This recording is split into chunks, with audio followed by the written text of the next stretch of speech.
My husband is a rock climbing route setter. Today is our wedding anniversary, but he brought his female buddy to a wild, undeveloped area to explore, all because she said life was boring. After encountering extreme weather and getting injured, we were trapped on a cliff. The rescue helicopter could only take 2 people. They deftly climbed up, leaving me to suffer hypothermia in the rain. I shouted at him with all my might. I have a heart condition. If I don't get to the hospital, I'll die. He threw a rope down to me but didn't even turn his head. Mila has period cramps. She never complains about pain. You're just faking it. Figure out how to get down yourself. But he didn't know. The rope he gave me had already been cut by his innocent buddy. When I opened my eyes again, I was floating on the plane. Looking at my transparent body, I realized I had died on the cliff, devoured by birds and beasts. I looked at the neatly cut rope, remembering the malicious look Mila gave me at the end. In the end, I died halfway up the mountain, clutching the rope tightly. And my good husband was looking at Mila with a worried expression, having taken off his jacket to wrap around her, still not thinking it was enough, and speaking to the rescue personnel. Do you have a blanket? It's that time of the month for her. She can't get cold. The rescue worker looked speechless. Before he could speak, Mila grabbed Gavin's hand, her face full of disapproval. Don't worry, I'm not your delicate wife. Stomach pain is nothing. But it would be better if you warmed my stomach for me. While saying she wasn't like me, she brazenly grabbed Gavin's hand and placed it on her lower abdomen. Floating in the air, I wanted nothing more than to slap her. I have a heart condition. Just now, my lips were turning purple, and I was trembling, begging Gavin to take me. But all I got in return was being called dramatic. It was our 5th wedding anniversary, yet Gavin wouldn't listen to my advice and insisted on coming to this undeveloped area to climb. Just because Mila wanted to seek thrills, I was dragged along and scolded for being a killjoy. Even now, after abandoning me, she looks like it's only natural. I really don't know what you saw in her, you dog son. After 5 years of marriage, she hasn't had a kid, her health is bad, and she's always crying, so damn dramatic. I apologized just now, and look at the way she was, it's unbearable. She's completely a burden, good riddance. Gavin nodded in agreement, his hand still kneading her lower abdomen. She says her heart hurts every day, but I've never seen her really die from it. She's just lying. Leaving her there will toughen her up. Besides, I left her the rope. She won't die. I looked at Gavin coldly. He was spewing nonsense, without a trace of worry. I pressed my face close to Gavin's and whispered, I'm already dead, killed by your own hand. Now you two can be locked together forever. There won't be me, the third wheel, getting in your way. Soon the plane landed, and Gavin picked up Mila and left, ignoring the rescue worker behind him who wanted to say something but stopped. During the entire trip, Gavin and Mila's mouths never stopped. It was the first time I had heard so much disdain. I had been sickly since I was a child, spoiled by my older sister. I have a heart condition and love to cry. My sister restricted my joys and sorrows, afraid that I would get too excited and stimulate my heart. And the first time I fiercely resisted my sister was because of Gavin. I admired Gavin's freedom and ease, so after being rescued by him, I married him despite my sister's opposition. But now I regret it. My sister was right. He wasn't my true love. The rescue worker still caught up with them and politely asked, Hold on a moment. What is the relationship between you and the other girl who was left behind? Gavin turned his head, a little embarrassed, but he still didn't put down Mila in his arms. She's my wife. She's a bit dramatic. You don't need to rush back to save her. It's good for her to toughen up a bit. I left her a rope. She won't die. The rescue worker's brows furrowed. Do you know that she will quickly suffer hypothermia in the mountains while it's raining? She will die. We're going back to save her. You'd better come with us. That way, you can quickly soothe her emotions, and also send her to the hospital. Without thinking, Gavin shook his head, shifted the woman in his arms, turned around and left. I know. My job is as a rock climbing route setter. I'm very professional.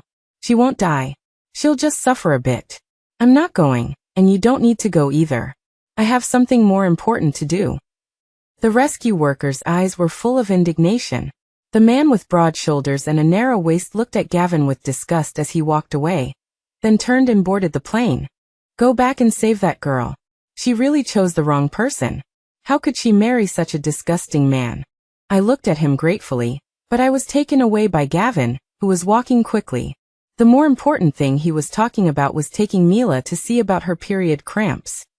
When the doctor asked questions, he was more knowledgeable than Mila, even knowing the dates and the brand she usually used, his face full of anxiety, as if it wasn't period cramps but childbirth. And once, when I asked him to warm my stomach, he just slouched and played games, completely ignoring me. The face that was once so handsome that it made my heart race had become hideous. I'm a straight man, I don't know how to take care of people. I could only desperately comfort myself. Perhaps he really wouldn't. After all, he saved my life. That was his get-out-of-jail-free card for countless transgressions. But now I've returned my life to him, and I can no longer deceive myself.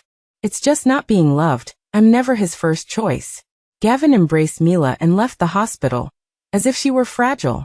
Mila playfully punched him in the chest, and he even cooperated by falling backward. My sister, Isabel, stopped Gavin, her face like ice. Where's Clara? I asked her to come here for a checkup today. She said she was going to celebrate your anniversary with you. How are you two together? Where is she? Isabel is my half-sister, and since our mother died, she has taken care of me like a mother. Seeing her worried, the grievances in my heart kept yung-chu, and my eyes suddenly became sore. Mila's eyes darted around and she replied saying da. How would we know where she is? My stomach hurts, we're leaving. After saying that, she took Gavin's arm and walked forward. My sister stopped them, asking again about my situation, seemingly calm, but I knew she was on the verge of exploding. I can't get through to her phone. She promised me she would come for a checkup today. She's always so disciplined. She would never change her mind about something she promised. Gavin, where is she? Gavin was a little impatient, but still suppressed his temper and replied distantly. He had always been afraid of my sister. We went rock climbing and came back in 2 groups. She's on the plane behind us. It's not that I didn't bring her. It's just that Mila needed to see a doctor more. My sister flew into a rage, her lips trembling with anger. She pointed at Mila and yelled at Gavin. You abandoned my sister and brought her back. My sister has a heart condition. This is murder. How dare you take her rock climbing? Don't you know what kind of health she's in? I stood beside my sister, watching her trembling all over. I instinctively wanted to take her hand to comfort her, but I could no longer touch her soft palm. At this moment, the remorse in my heart overwhelmed me. If there is a next life, I never want to meet this dog couple again. Mila pretended to be strong and squatted on the ground, looking like she was in a lot of pain but wouldn't say anything. Gavin was indeed heartbroken and picked her up again, ignoring my sister's accusations. Seeing my sister's pretty face turning pale with anger, I felt even more guilty. If it weren't for me, my sister, a wealthy and beautiful woman, wouldn't have to endure such humiliation. Gavin, if you knew that I was killed by your so-called exercise, would you feel even a trace of guilt? The sound of text messages kept ringing. Mila, with one arm around Gavin's neck, accurately pulled out his phone, as skillfully as if she had had intimate contact 10,000 times. The password that I could never unlock was easily opened by her. She quickly looked at it, her voice full of sheer. Gavin, it's your wife. She says she hates you and wants to divorce you. The text message I sent before my death was finally sent. Perhaps my body has been found. Then my sister should have received it too. Gavin's face was cold, steadily holding Mila, without a ripple of emotion. Divorce then, you help me reply. Whoever doesn't divorce is a grandson. Mila clung to Gavin, letting out a muffled laugh. You still want me to reply? I'm always replying for you. I'm afraid she'll find out and cry first, then cover her heart and say she's uncomfortable. I was like a bolt from the blue. Mila was still talking, her face relaxed. That time I helped you chat for an hour, making her so happy. She even said it had been a long time since she chatted with you for so long. Look at what you did, so bad. Gavin didn't respond, but instead cared about Mila's eyes. Okay, stop playing, you hold the phone, hold me tight, be careful I throw you out if you tease me again. I looked at Gavin's helpless face, as if I was seeing him for the first time. That time he unusually chatted with me for a long time, saying a lot of things to make me happy. I held my phone and covered my chest, feeling so happy I was about to faint. He promised to take me out to eat, but I waited a long time and he didn't come back. The greater the hope, the greater the disappointment. That time we argued fiercely. It turned out that was also Mila's intention. After a while, Gavin suddenly said again, "You ask her if she's gone home, and make an appointment with her to divorce the day after tomorrow." Before, when we quarreled, as soon as I said divorce, she wouldn't say anything. This time she dares to mention it. Let her learn a lesson. Mila agreed. I watched her edit the content, which was very different from what Gavin said. "You go die, always feeling pain here and feeling wrong there. It's not wrong to die directly. Get away with your troublemaking. You said divorce? I don't agree, I just want to be widowed." After the vicious words were sent, she deleted the content and lied to Gavin as if nothing had happened. She said she'll see you the day after tomorrow. I helped you plead for forgiveness and apologize. She told you to get lost. Gavin's face changed. He took a few deep breaths and began to complain. I listened, gradually becoming numb. He was talking about all the good I had done for him, but he felt that I was controlling him, and said I was a green tea bitch. How can we men tell the difference between green tea bitches? I get angry when I see her saying bad things about you. Your scheming can't compare to hers. The two chatted happily. Gavin carried Mila for a long distance without saying a word about being tired. When they arrived at Mila's house, they expertly collapsed onto the bed. Gavin stood up, got water, and grabbed a blanket in one smooth motion. He turned on the projector, chose a horror movie, and even the takeout arrived. They nestled on the bed, close and inseparable, understanding each other's thoughts with just a glance. Outside it started to drizzle. Gavin massaged Mila's stomach, and during scary scenes, Mila would even cover his eyes. I watched from the floor, my blood turning to ice. So this was their so-called brotherhood when I wasn't around. After the movie ended, Gavin sighed. It's still comfortable being with you. I don't know what I was thinking back then, marrying her. When I saved her, I just thought she was pretty, but I got stuck with her, and I can't even get rid of her. And I didn't know that the ones who grabbed her were human traffickers. I get scared thinking about it now. Her health isn't good. She can't do anything I like. All she wants is for me to be with her all day. It's suffocating. Mila giggled, lying on Gavin, asking without hesitation, "If her health is bad, are you two incompatible in that area?" I stared intently at Gavin. I value privacy the most. He wouldn't tell her even that, would he? The next second Gavin replied, "I haven't touched her in years. She's like a bean sprout, nothing like you. You've got a great figure." Mila rolled her eyes, obviously pleased but pretending to be tough. "Come on, I'm not someone you can take advantage of," she said, hitting Gavin playfully, an atmosphere of ambiguity spreading in the room. Both of them suddenly fell silent. Gavin's eyes were filled with the familiar lust. The phone rang, neither of them moved, but the phone was persistent. Finally Gavin, annoyed, got out of bed to get the phone, walking with a slightly unnatural hunch. "What is it?" My sister's piercing cry was clear, even without the speakerphone. "My sister is dead. You damn beast, where are you?" My sister has always been restrained and rational. The worst insult I've ever heard her use was just "get out." Gavin held the phone away, still looking indifferent. "She's dead? She's always been sickly. Isn't it normal that she died? Tell me when the funeral is, and I'll find someone to wail at the grave. I think your family is really funny. She's always acting like Lin Dayu, clutching her chest, and you play along with her, right? You're all crazy." He hung up the phone decisively and turned it off. The atmosphere was still awkward. He didn't know if he should get back into bed. Mila laughed, boldly opening the blanket. "Come on, let's watch another one. Let's watch Dream of the Red Chamber, or I'm afraid you'll miss your wife." Gavin readily got back in and lay down, putting his hand on Mila's stomach, his face full of tenderness. "Feeling better? You're the strongest, not saying a word. Your leg was bruised today, and you didn't even yell. She, on the other hand, always pretends to be sick, as if I'm a fool.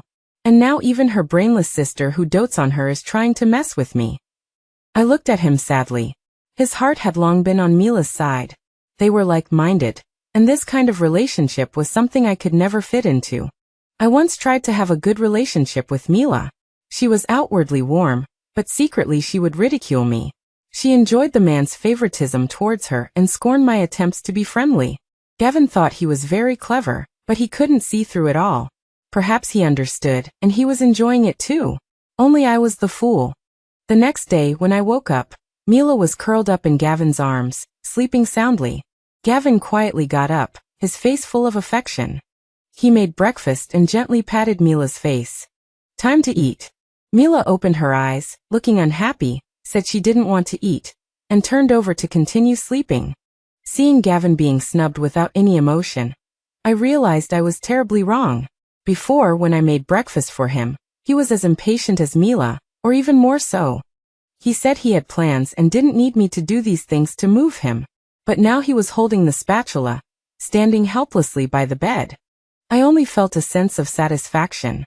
He turned around and went back, opening his phone and waiting idly for Mila to wake up, without a trace of impatience. As soon as he turned on his phone, he received countless messages, the ringtone exploding. He frantically turned it off, but Mila still sat up angrily. Are you trying to kill me? Get out! She picked up the water glass next to her and threw it at Gavin. It was the hot water that Gavin had just poured that morning, wanting her to have water to drink as soon as she opened her eyes. Now that cup of water was poured on his face, and the glass shattered. I thought Gavin would definitely lose his temper, but unexpectedly he calmly cleaned up the shards and left silently, like he had done it countless times. The phone rang again as he walked out the door, and his impatience suddenly exploded. What is it now? Is something wrong with your sister again? Why does she have so much trouble? Without even looking, he cursed, as if venting the unwarranted disaster he had suffered in the morning. On the other end of the phone were the search and rescue personnel, cold and steady. Mr. Gavin, hello. Clara's body has been handed over to her relative, Isabel. Given that you are the deceased's husband, we are informing you. Gavin was stunned, but still looked incredulous. Looking at the phone that had been hung up, he turned and called my sister. The number you dialed is currently busy. I was a little uneasy, hoping my sister wouldn't do anything foolish. Unable to get through, he became agitated again, found my WeChat and started bombarding me. He didn't even look at messages from clients or his boss. Mila was his only top contact. He scrolled for a long time to find me, even without a nickname. Clara, we've already filed for divorce. Why are you still playing dead and lying to people? Is it fun? Wasn't taking you rock climbing the other day because I saw you were in bad shape and wanted you to get better? I was doing it all for your own good, and you're still ungrateful. I'll be waiting for you at the Civil Affairs Bureau this afternoon. Even if you're really dead, you have to crawl out of the ground to get divorced. After eating, he hurriedly went to the Civil Affairs Bureau, but waited half an hour without seeing me. He looked calm, as if he had known all along that I wouldn't come. But he still didn't leave, continuing to insult me on WeChat, until night fell. Mila's car parked outside and honked twice, revealing a bright face, as if she wasn't the one who had lost her temper in the morning. Gavin got into the car feeling annoyed. I knew she wouldn't dare to come. She proposed the divorce and then regretted it. Now she's pretending to be dead to deceive me, wasting my time. I was sitting on top of the car and could hear him cursing me. Gavin, even if I hadn't died there, I would have been so traumatized that I would have been bedridden. How could I possibly have the strength to divorce you? After death, I also lost my tears. I touched my dry eyes and shouted out loud, scumbag. No one could hear me. My world was only me. Mila smiled happily, as if she had won a battle. Let's go drinking, forget about her. I called Nate and the others, let's get drunk and forget everything. The bar was intoxicating, and anyone who walked in would be tainted with the smell of smoke and alcohol. Gavin sat in a booth, drinking one glass after another. I had never set foot here before because of my heart condition. I didn't dare to come to such noisy places. But now I found it somewhat interesting. They had already had several rounds of drinks and started various games. Mila burst out laughing. She was the only girl in the large booth, surrounded by all kinds of men. She put her arm around one of them, very close. Truth or dare? Would you mind if I kiss you? We're all good brothers anyway. Gavin's face was darker than the bottom of a pot.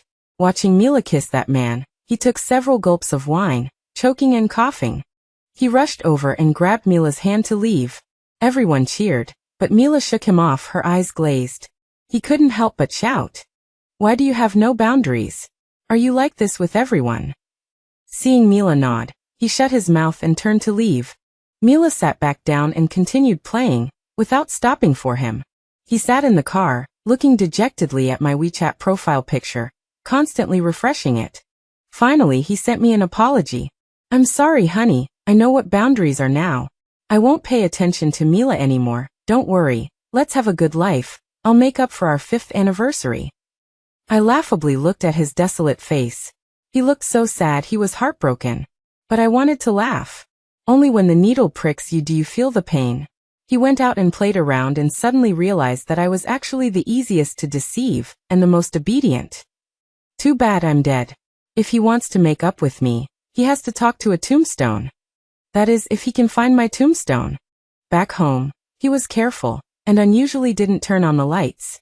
Because my heart wasn't good, my sleep wasn't good either. He loved to play and always came home late. If he turned on the lights, I would wake up in shock. We always argued about this, but he had never accommodated me once. I restricted him from coming home late, but he said I had no friends and was jealous of him. Now he feels guilty, and is finally learning to care about my feelings. He tiptoed into the bedroom, the blanket lumped into a vague shape. He whispered, "Wife, I'm back. I know you're awake. I want to apologize, let's talk." There was no movement on the bed. He spoke to himself. "I'll definitely have boundaries in the future, and never pay attention to Mila again. Let's go see the sea, watch plays, watch musicals. I'll never do those extreme challenges to bully you again. Can you forgive me? I know you're still angry with me, but that day I really just wanted to test you. I thought you were too delicate. Look, you're back healthy. I forgave you for faking your death to trick me. You don't mention Mila either, okay?" A faint voice replied. "No," I said in unison with the figure on the bed. Isabel turned on the light, her face pale as paper, her eyes red, looking like a fallen ghost. Gavin was startled. He frowned, his face full of displeasure. "Sis, why are you lying here? This is Clara and my house. You have too little boundaries." My sister stared straight at him, a smile on her lips.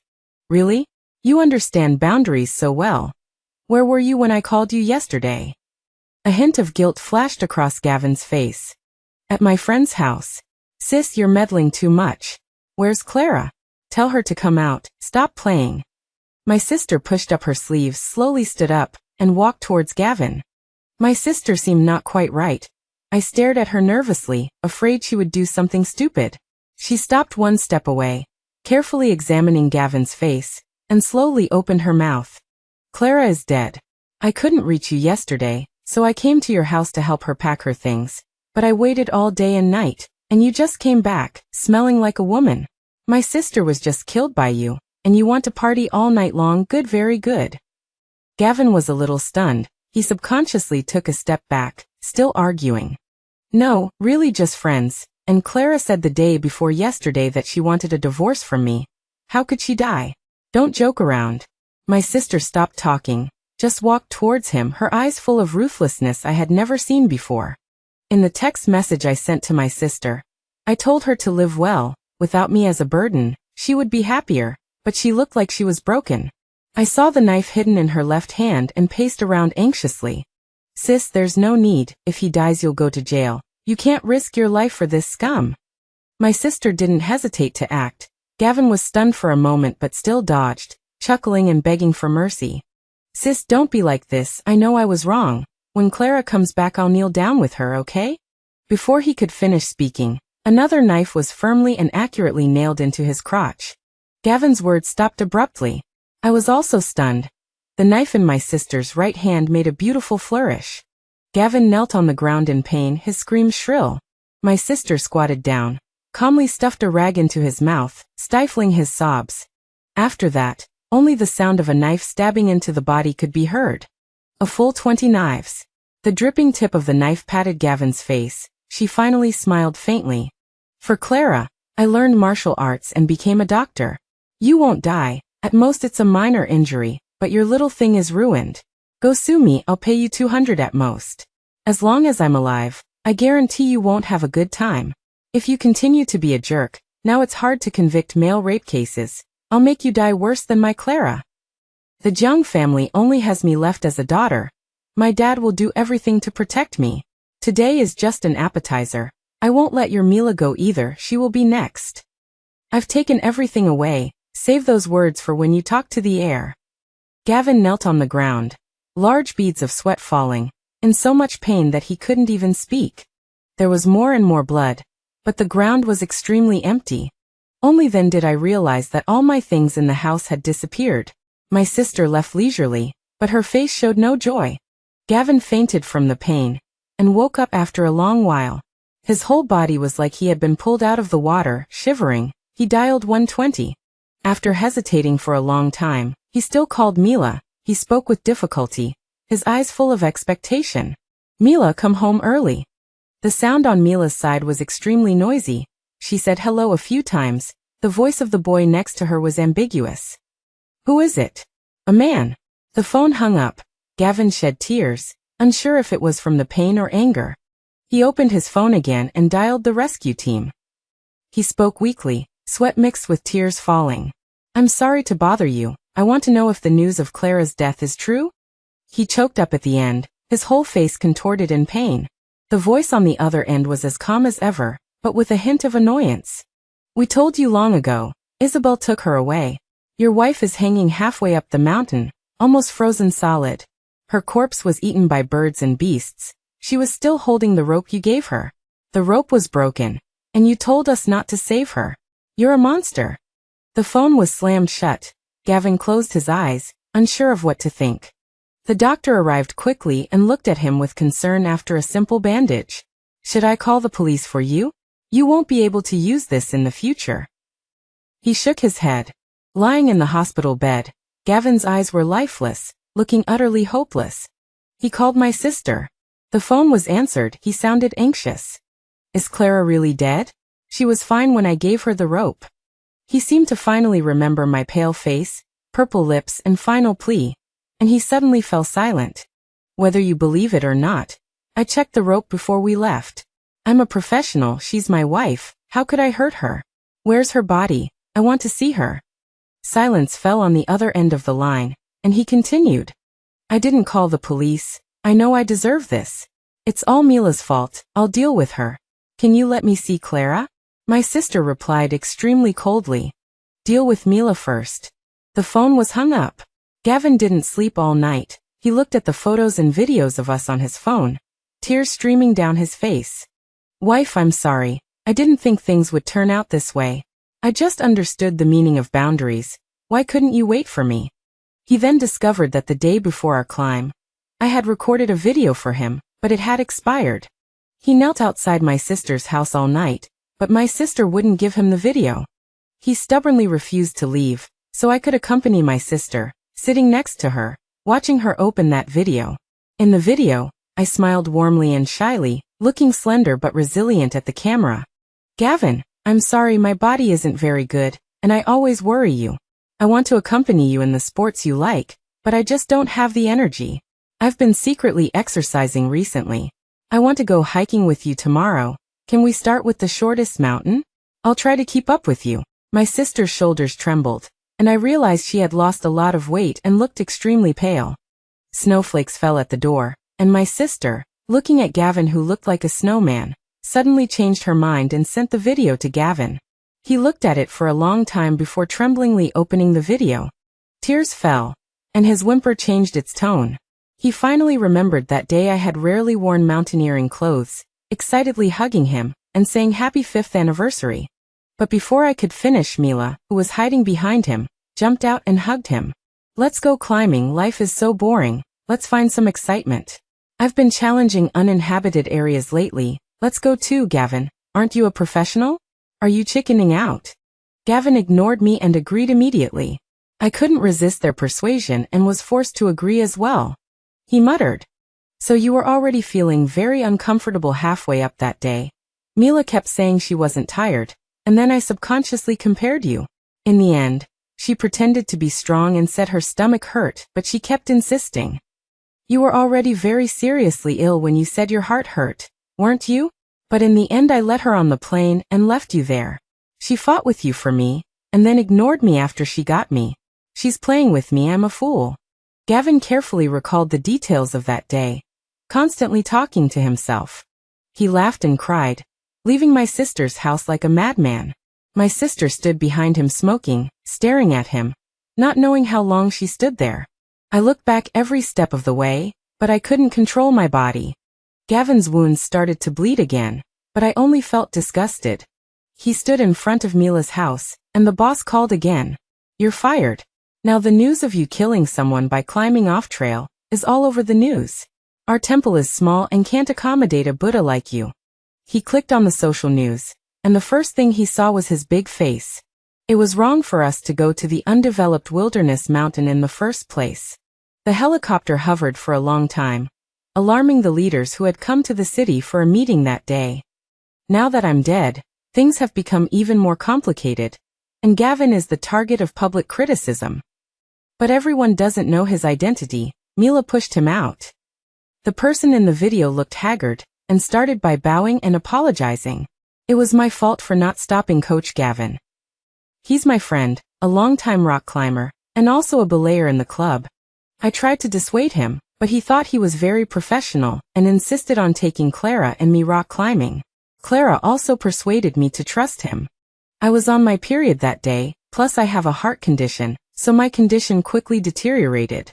I suggested we turn back, but he insisted on going his own way, and ultimately killed Clara. Clara was such a good person. She gave me the chance to live, and I'm very grateful. She didn't mention her injuries at all, but frowned from time to time, blood seeping from the wounds on her body, but she didn't mention the pain. Netizens were misled by her and repeated words Gavin had once said. She seems to have a good personality, not pretentious, and not trying to gain sympathy. This can't be blamed on her. It's that couple who brought it on themselves, especially that disgusting guy, and the woman reaped what she sowed. Gavin endured it and turned off his phone, then started knocking on the door. No one answered. He called and found that he had been blacklisted. A shadow flashed across Gavin's eyes, and he muttered, "You're dead and she still hasn't let you go. What she said were all your symptoms. This bitch. You suffered before, husband will avenge you." I passed through the door and floated in. Mila was at home, leisurely wearing headphones and watching videos, with no sadness on her face. Bandages and mercurochrome were scattered around. She stayed in the house like this for 3 days, then finally couldn't hold back and planned to go out.